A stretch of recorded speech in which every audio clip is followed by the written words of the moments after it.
नमस्कार मित्रांनो, मी विलास चतुर आणि ह्या YouTube चॅनलमध्ये आपलं सगळ्यांचं स्वागत आहे. मित्रांनो, जिल्हा न्यायालय भरती 23-24 या टॉपिकवरती आपण लगातार आपल्या चॅनलवरती व्हिडिओ टाकत आहोत. वेगवेगळ्या टॉपिकवरती आपण व्हिडिओ बनवत आहोत आणि वेगवेगळे प्रयोग आपण करत आहोत, जेणेकरून तुम्हाला त्याचा फायदा होईल. आता आपण एक नवीन प्रयोग करत आहोत.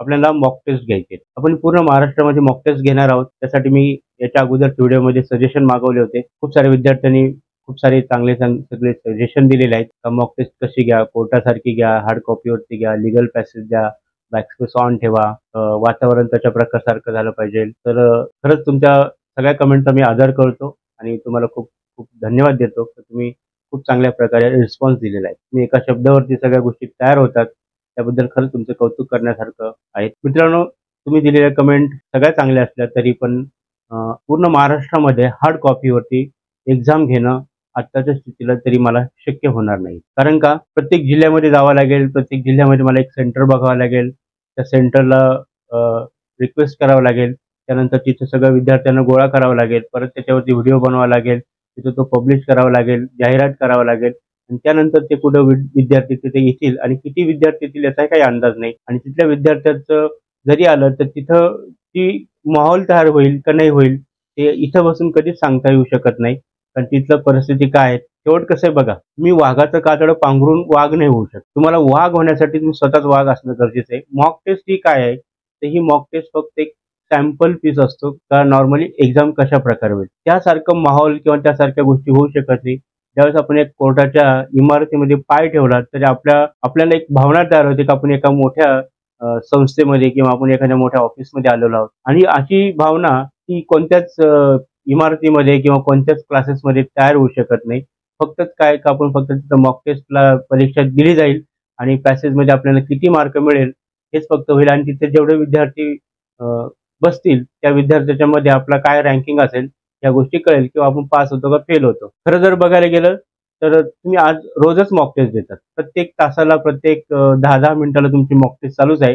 कारण तुमची प्रॅक्टिसच मॉक टेस्ट सारखी आहे. तुम्ही जे विद्यार्थी आज प्रॅक्टिस करतात ते 10 मिनिटाचा टायमर लावूनच प्रॅक्टिस करत आहात. त्याच्यामुळं मॉक टेस्ट ही तुमच्या रोजच्या जीवनामध्ये एक अविभाज्य घटकच तयार झालेला आहे. म्हणजे मला असं वाटतं का 95% विद्यार्थी हे 10-10 मिनिटाचे टायमर लावूनच आज प्रॅक्टिस करतात. त्याच्यामुळे मॉक टेस्ट घेणं म्हणजे काय आणि मॉक टेस्ट का घ्यायची, तर मॉक टेस्ट याच्यासाठी आपल्याला घ्यायची तर मॉक टेस्ट घेतल्यानंतर आपल्याला किती मार्क मिळू शकतात आणि हे मार्क इतर जिल्ह्यांच्या म्हणजे आपल्या जिल्ह्यामध्ये जेवढे विद्यार्थी बसलेले आहेत या विद्यार्थ्यामध्ये आपला रँकिंग काय आहे हे समजणं खूप गरजेचं आहे. नुसतं मॉक टेस्टमध्ये पास होणं किंवा किती मार्क मिळणं हे महत्वाचं नाही, तर एकूण सारे जेवढे विद्यार्थी आहे किंवा नॉर्मल जेवढे सारे विद्यार्थी बसलेले आहेत याच्यामध्ये आपली रँकिंग काय आहे, आपली तयारी कुठपर्यंत आहे का आपल्यासारखे सगळे विद्यार्थी आहेत हे हे कळणं खूप गरजेचं आहे. मॉक टेस्ट आपल्याला ऑल ओव्हर महाराष्ट्रामध्ये याच्यासाठीच राबवायचे आहे.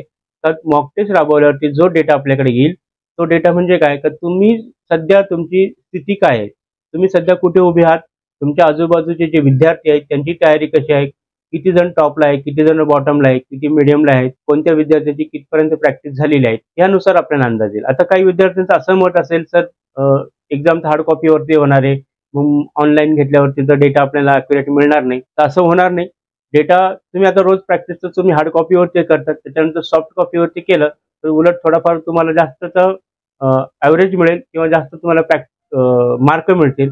पण एकदम जास्त मार्क मिळतील किंवा एकदम खूप कमी मार्क मिळतील असं पण होणार नाही. इन ॲव्हरेज तुम्हाला मार्क मिळेल, थोडाफार मार्काचा फरक पडेल हार्डमध्ये आणि सॉफ्टमध्ये. पण मग आपल्याला तो नॉर्मल एक डेटा मिळू शकेल आपली स्थिती काय, आपण सध्या कुठे उभे आहोत आणि हेच आपल्यासाठी खूप महत्वाचं आहे. मॉक टेस्टला पास होणं नापास होणं हे महत्वाचं नाही. आपल्या जिल्ह्यामध्ये जे विद्यार्थी एक्झामला बसलेले आहेत त्या विद्यार्थ्यामध्ये आपली परिस्थिती काय, आपली स्थिती काय हा आपल्यासाठी खूप महत्वाचा पार्ट आहे. म्हणून आपण ही एक्झाम पूर्णतः ऑनलाईन याच्यासाठी घेत आहोत. एक्झाम ऑनलाईन आपण आपल्या MCITR सॉफ्टवेअरवरती घेत आहोत जेणेकरून आपल्याला क्विक रिझल्ट मिळेल. आपल्याला क्विक रिझल्ट मिळणं आवश्यक आहे. प्रत्येक जिल्ह्यानुसार एक्झाम घेतली तर त्या जिल्ह्याची रेंज कळेल फक्त आणि किती डेटा गोळा होऊन त्याच्यावरती असं काही साध्य होणार नाही.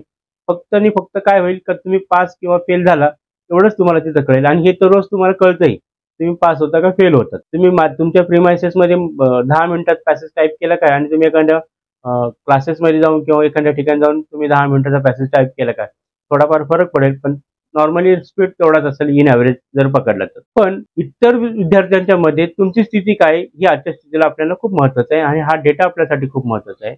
म्हणून आपण ही ऑनलाईन एक्झाम घेतो की हे आपल्याला क्विक डेटा मिळेल. आता क्विक डेटा कशासाठी मिळेल?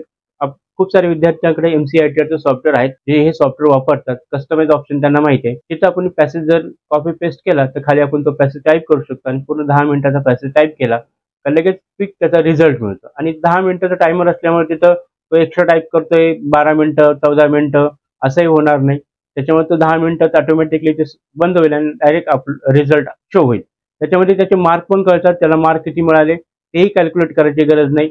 त्याच्यामुळे तिथं आपल्याला ॲक्युरेट डेटा आणि ॲक्युरेट रिझल्ट मिळू शकतो. बरं, आता हे सॉफ्टवेअर खूप जणांकडे नसलं तरी ते डाउनलोड करू शकतात आणि ट्रायल बेसला 1 तास हे सॉफ्टवेअर आपल्याकडे चालतं कोणत्याही लॅपटॉपमध्ये, कोणत्याही डेस्कटॉपमध्ये. त्याच्यामुळे ट्रायल बेसला जरी हे सॉफ्टवेअर तुम्ही वापरलं तुम्हाला वेगळं सॉफ्टवेअर परचेस करायची गरज नाही. मी काही सॉफ्टवेअरची ॲडव्हर्टायझिंग करण्यासाठी हा व्हिडिओ बनवत नाही आणि म्हणून ते ॲडव्हर्टायझिंगसाठी काही ह्या सॉफ्टवेअरची मी परीक्षा घेत नाही. मी हे माझ्या बघितलं असेल टेलिग्राम चॅनलवरती किंवा कोणत्याही व्हिडिओमध्ये मी कोणत्या आपल्या सॉफ्टवेअरचं कधीच प्रमोशन केलेलं नाही. ही गोष्ट फक्त मी 1 किंवा 2 व्हिडिओ आपल्या टेलिग्राम चॅनलवरती सॉफ्टवेअरचा टाकला होता. ज्या विद्यार्थ्यांनी गरज होती त्यांनी ते सॉफ्टवेअर घेतलं, ज्यांनी गरज नाही त्यांनी घेतलं नाही. मी खूप विद्यार्थ्यांना ते पण सांगतो की तुम्ही वर्ड वापरा म्हणून किंवा LibreOffice वापरा. पण आता हे सॉफ्टवेअर तुम्हाला परचेस करायची जर गरज नाही, जर ज्या विद्यार्थ्यांना ज्यांच्याकडे सॉफ्टवेअर नाही तर त्यांनी ते ट्रायल बेसला वापरा. आणि काही विद्यार्थ्यांनी सॉफ्टवेअर डाउनलोड केलं, ट्रायल वापरून झालं तर त्यांनी प्लीज दुसऱ्या कम्प्युटरवर ट्राय करा. 10 मिनिटासाठी तुम्ही तुमच्या मित्राच्या कोणाच्याही कम्प्युटरमध्ये जा, सायबर कॅफेमध्ये जा, कुठे जा किंवा ज्याच्याकडे हे सॉफ्टवेअर असेल त्याच्याकडे जाऊन तुम्ही एक्झाम द्या तरी चालेल, काही प्रॉब्लेम नाही. म्हणजेच काय तर तुम्हाला ह्या सॉफ्टवेअरची एक्झाम दिलं तर तुम्हाला क्विक रिझल्ट मिळेल. आणि ही एक्झाम आपण कधी घेणार आहोत मॉक टेस्ट ही आपण घेणार आहोत 2 ऑक्टोबरला. 2 ऑक्टोबरला गांधी जयंती आहे. मोस्टली गव्हर्नमेंट सुट्टी आहे किंवा काही ठिकाणी प्रायव्हेटला पण सुट्टी असेल. पण मोस्टली हा सुट्टीचा दिवस आहे त्यामुळं ही एक्झाम आपण 2 ऑक्टोबरला घेणार आहोत. आणि आपला काही एक्झाम घेण्याचा काही ठराविक टाइम नाही. आपण सकाळी 7 वाजेपासून तर रात्री 11 वाजेपर्यंत ही एक्झाम तुम्ही कधीही देऊ शकता. तुमच्या वेळेनुसार तुम्हाला पाहिजे तशी तुम्ही एक्झाम देऊ शकता. 10च मिनिटाची एक्झाम आहे. एक्झाम द्यायची आणि Google फॉर्मवरती आपला डेटा अपलोड करायचा. आता ह्याच्यामध्ये खूप सारे विद्यार्थ्यांना मनामध्ये असा पण प्रश्न पडला असेल, मग आपण जर फेल झालो त्याच्यामध्ये आपलं नाव दिसेल त्या रिझल्टमध्ये, त्या शोमध्ये आपलं नाव होईल. मित्रांनो, याचा जो रिझल्ट आपण डिक्लेअर करणार आहोत, मित्रांनो आपण हा जो रिझल्ट शो करणार आहोत त्यामध्ये ते अनुक्रमांक असेल. त्या विद्यार्थ्याच्या कॉलममध्ये नाव नसणार आहे, तो पूर्णतः ब्लँक असेल. तरी कोणत्या जिल्ह्यामध्ये फॉर्म भरला म्हणजे त्याला कोणत्या जिल्ह्यामध्ये परीक्षा द्यायची त्या जिल्ह्याचं नाव असेल किंवा तो जिल्ह्याचीच फक्त डेटा असेल जिल्ह्यावाईज आणि त्याचे मार्क्स असतील. फक्त या 3च गोष्टी आहेत. डेटा घेताना आपण ह्या 3च गोष्टी घेणार आहोत.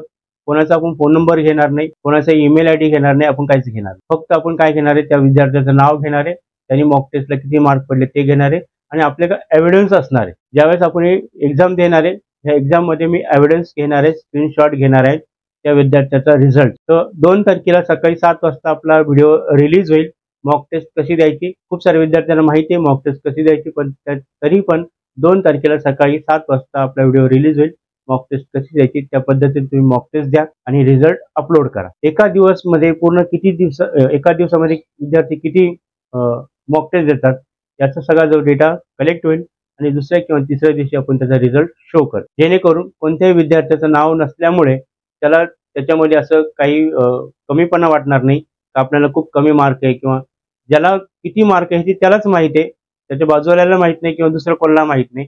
त्याच्यामुळे त्याचा काही संबंध नाही. ज्याचे मार्क ज्याला माहिती आहे त्याला माहिती आहे आपले रँक कुठं आहेत आणि आपल्या वरती किती जण आहेत आणि आपल्या खाली किती जण आहेत. त्याच्यामुळं खूप चांगल्या प्रकारचं मी याचं नियोजन केलेलं आहे जेणेकरून प्रत्येक विद्यार्थ्याचं नाव गोपनीय राहील, डेटा गोपनीय राहील. फक्त त्याला आणि त्यालाच माहिती आहे तर त्याला किती मार्क आहे, त्याच्यामुळे वरती टॉपला कोण आहे आणि बॉटमला कोण आहे. पण फक्त तुम्हाला ही गोष्ट कळेल का आपल्या टॉपला वरती किती जण आहेत आणि बॉटमला किती जण आहेत, आपण कुठं आहोत, आपण टॉपला आहोत का बॉटमला आहोत का मिडियमला आहोत का मिडियमच्या वरती आहेत. त्याच्यामुळे तुमची स्थिती काय आहे ही तुम्हाला कळून चुकेल इतर विद्यार्थ्यांच्या मध्ये आणि नक्कीच त्याचा फायदा होईल. म्हणजे पुढची स्ट्रॅटेजी तुम्ही ठरवू शकता आपल्याला किती प्रॅक्टिस करणं गरजेचं आहे किंवा किती प्रॅक्टिस करावं लागेल. डेटा जरी ऑथेंटिक कमी असला तरी पण इन ॲव्हरेज तुम्हाला ह्या गोष्टी कळून चुकेल. त्यामुळे पुढची स्ट्रॅटेजी तुम्हाला ठरवता येईल. तर मित्रांनो, तुम्हाला जर काही डाऊट असेल काही विचारायचं असेल तर कमेंट बॉक्समध्ये विचारा. फक्त तुम्ही ही गोष्ट विचारू नका की सर हार्ड कॉपीवरती एक्झाम घ्या, कारण ते गोष्ट शक्य होणार. ज्या ज्या जिल्ह्यामध्ये काही इन्स्टिट्यूट असेल टायपिंग इन्स्टिट्यूट ते हार्ड कॉपीवरती एक्झाम घेतातच. काही माहिती तुमच्यापर्यंत आली असेल, काही विद्यार्थ्यांनी मला पाठवलेले स्क्रीनशॉट त्या आमच्या जिल्ह्यामध्ये काही काही इन्स्टिट्यूटवाले हार्ड कॉपीवरती एक्झाम घेतात, मॉक टेस्ट घेतात. तर ठीक आहे, चांगलंच आहे. अजून काही जिल्ह्यामध्ये जर घेत असेल तर तुम्ही तिथं तुम्हाला शक्य असेल तर तुम्ही जाऊन मॉक टेस्ट द्या. पण ही ऑनलाईन मॉक टेस्ट द्या. हा मॉक टेस्टचा व्हिडिओ जो आहे तुम्ही तुमच्या मित्रांपर्यंत, तुमच्या टेलिग्राम चॅनलपर्यंत, काही व्हॉट्सअपचे ग्रुप असेल तिथं शेअर करा. जेणेकरून जास्तीत जास्त विद्यार्थ्यांपर्यंत हा व्हिडिओ पोहोचवा, जेणेकरून जास्तीत जास्त विद्यार्थी ह्या मॉक टेस्टमध्ये पार्टिसिपेट होतील. पार्टिसिपेट यासाठी करून घ्या, याचा आपल्याला नक्कीच फायदा होणार आहे आणि प्रत्येक विद्यार्थ्याला फायदा होणार आहे. याचा फायदा बाकीच्या कोणत्याच गोष्टी दुसऱ्या ठिकाणी होणार नाही, कारण त्या ठिकाणी त्या डेटामध्ये विद्यार्थ्याचं नाव नसणार आहे, फक्त मार्क्स असणार आहे आणि जिल्हा असणार आहे. त्याच्यामुळे त्या विद्यार्थ्याचा, ह्या डेटाचा त्याच विद्यार्थ्याला फायदा होईल जो ह्या एक्झामसाठी बसलेला आहे. त्यामुळं जास्तीत जास्त विद्यार्थ्यांनी ही मॉक टेस्ट द्या. मॉक टेस्टसाठी कोणताही चार्ज आकारलेला नाहीये. मॉक टेस्टसाठी आपण एकदम फ्रीली ठेवलेलं आहे. म्हणजे तुम्हाला याच टायमाला द्या, त्याच टायमाला द्या असं पण नाहीये. तुमच्यानुसार द्या. त्याच्यामुळे मॅक्झिमम विद्यार्थ्यांनी ही मॉक टेस्ट द्यावी असं माझी अपेक्षा आहे आणि तुम्ही त्याप्रमाणे मदत करा. तुम्ही आतापर्यंत तुम्ही खूप मदत करत आलात, खूप सारे तुम्ही रिस्पॉन्स देत आलात. तर हाही एक प्रयोग आपण चांगल्या प्रकारे राबवू आणि यासाठी तुमच्या सगळ्यांच्या मदतीची गरज आहे. ही बी तुमच्यासाठीच आहे. मॉक टेस्टला एक विद्यार्थी जरी बसला तरी मला काही फरक पडणार नाही आणि 5,000 विद्यार्थी बसले तरी मला काही फरक पडणार नाही. पण हे सगळं कोणासाठी करतो? मी सगळं तुमच्यासाठी करतो. वेगवेगळे प्रयोग राबवतो, हे तुमच्यासाठीच राबवतो, जेणेकरून त्याच्यातून तुम्हाला फायदा होईल. याच्यावरती स्ट्रॅटेजी, याच्यावरती वेगवेगळे व्हिडिओज मी तुम्हाला टाकणारच आहेत आणि वेगवेगळ्या प्रकारचं मार्गदर्शन तुम्हाला मी करतच राहणार. त्यामुळे तुम्ही ह्या मॉक टेस्टला जास्त प्रतिसाद देण्याचा विचार करा किंवा लोकांपर्यंत पोहोचवा, विद्यार्थ्यांपर्यंत पोहोचवा. दुसऱ्या लोकांपर्यंत पोहोचू नका, कारण त्यांचा काही आपल्याला उपयोग नाही. जिल्हा न्यायालयाच्या भरतीसाठी जे विद्यार्थी बसले त्यासाठी पोहोचवा. आणि काही टेक्निकल प्रॉब्लेम असेल तर नक्की कॉल करा. 2 दिवस तुम्ही सॉफ्टवेअर रेडी करून ठेवा. ज्यांनी विद्यार्थ्यांकडे सॉफ्टवेअर रेडी असेल त्यांना काही प्रॉब्लेम नाही. ज्यांच्याकडे नसेल तर डाउनलोड करून ठेवा. ट्रायल 1च तास आहे, त्याच्यामुळे अगोदर तुम्ही ते वापरू नका. एक्झामच्या वेळेसच फक्त तुम्ही 10 मिनिटं ते वापरा, कारण आपल्याला परत पुढची इंग्लिशची पण एक्झाम घ्यायची मॉक टेस्ट. त्यावेळेस आपण इंग्लिशच्या मॉक टेस्टला पण ते 10 मिनिटं वापरू शकतो. त्यामुळे ट्रायल बेसला वापरू नका. बाकीची प्रॅक्टिस तुम्ही वर्ड, लेब्रा ऑफिसवरती, नोटपॅडवरती, इव्हन कशावरती करा, काही प्रॉब्लेम नाही. हे जे ऑफिस ट्रायल बेसला असेल ते तुम्ही 1 तास आहेत, त्याच्यामुळे तुम्ही त्याचा उपयोग फक्त आणि फक्त मॉक टेस्टसाठीच करा. बाकी ज्यांच्याकडे सॉफ्टवेअर परचेस केलेला आहे त्यांनी याचा पूर्ण उपयोग करा, प्रॅक्टिस करा किंवा त्याच्यावरती क्विक रिझल्ट पण तुम्हाला मिळू शकतो. आणि येणाऱ्या काळामध्ये आपण हार्ड कॉपीची मॉक टेस्ट फक्त ठाणा जिल्हा आणि मुंबईसाठी ही माझ्या क्लासमध्ये राबवणार आहेत. माझा क्लास कल्याणमध्ये स्टेशनच्याच बाजूला आहे. 1 मिनिटाच्या अंतरावरती फक्त माझा क्लास आहे. त्यामुळे येणाऱ्या काळामध्ये हार्ड कॉपीवरती मॉक टेस्ट, फक्त मॉक टेस्ट न राहता त्याच्यामध्ये आपण मार्गदर्शन पण ठेवणार आहेत. प्रत्येक विद्यार्थ्याकडे आपण पूर्णतः वैयक्तिक लक्ष देऊन त्याचं निरीक्षण करून त्याचं खरंच जी चुकतं किंवा तो योग्य आहे का, त्याचं काय त्याची परिस्थिती काय टायपिंगची, ह्या सगळ्या गोष्टीवरती आपण पूर्ण त्याला मार्गदर्शन करणार आहोत. येणाऱ्या काळामध्ये ही मॉक टेस्ट झाल्यानंतर पुढच्या वीकमध्ये एंडिंगला ह्या सगळ्या गोष्टी आपल्या चालू होईल. शनिवार रविवार हे 2 दिवस आपण हे आपल्या विद्यार्थ्यांसाठी आपल्या क्लासेसमध्ये अरेंज करणार आहोत. आणि मॉक टेस्टच घेणार नाही तर मार्गदर्शन सुद्धा महत्त्वाचं आहे. त्याचं मॉक टेस्टने काहीच होणार नाही, मार्गदर्शनही खूप महत्त्वाचं आहे. आणि हे फिजिकली तुम्ही माझ्या समोर असाल तर मला खूप काही गोष्टी समजू शकेल किंवा मला तुम्हाला काही गोष्टी समजावता येईल किंवा सांगता येईल. कारण व्हिडिओ हा फक्त 10 ते 15 मिनिटाचा असतो, जास्तीत जास्त 8 मिनिटाचा असतो आणि त्याच्यावरती आपलं जास्त संभाषण होत नाही. पण सध्या तरी तुर्तास ऑल ओव्हर महाराष्ट्रामध्ये सगळ्या गोष्टी ठिकाणी मी पोहोचू शकत नाही, पण व्हिडिओच्या माध्यमातून माझं संवाद तुमच्याशी चालूच आहे. त्यामुळे तुम्ही आता फक्त एकच मिशन करा, मॉक टेस्ट. आणि ह्या मॉक टेस्टला चांगल्या प्रकारे प्रतिसाद द्या, लोकांपर्यंत पोहोचवा, विद्यार्थ्यांपर्यंत पोहोचवा ही मॉक टेस्ट. आणि याच्यातनं आपल्याला डेटा मिळाला तर आपण त्याच्यावरती खूप सारं काही करू शकतो आणि खूप साऱ्या गोष्टी त्याच्यावरती अवलंबून राहतील. तर मित्रांनो, तुम्हाला काही कमेंट करायची असेल तर नक्की कमेंट बॉक्समध्ये कमेंट करा, सजेशन करा. परत आपण एका नवीन व्हिडिओमध्ये भेटणार आहोत. तोपर्यंत जय हिंद, वंदे मातरम.